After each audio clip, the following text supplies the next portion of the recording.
আগামীকাল শুরু হতে যাওয়া নাসাউ স্টেডিয়ামে ভারতের সম্ভাব্য স্কোয়াড: বিরাট কোহলি, রোহিত শর্মা, ঋষভ পন্ত, সূর্যকুমার যাদব, রবীন্দ্র জাদেজা, হার্দিক পান্ডিয়া, মোহাম্মদ সিরাজ, হর্ষদীপ সিং।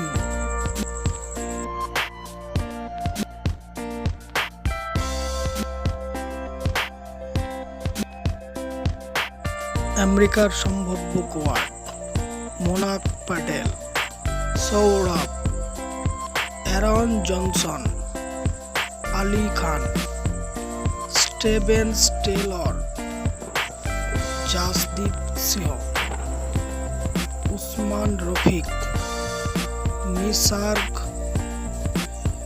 জাসন্ত সিংহ, অভিষেক বারাদকার, সায়ন জাহাঙ্গীর। এই হলো ভারত ও আমেরিকার বিধ্বংসী একাদশ।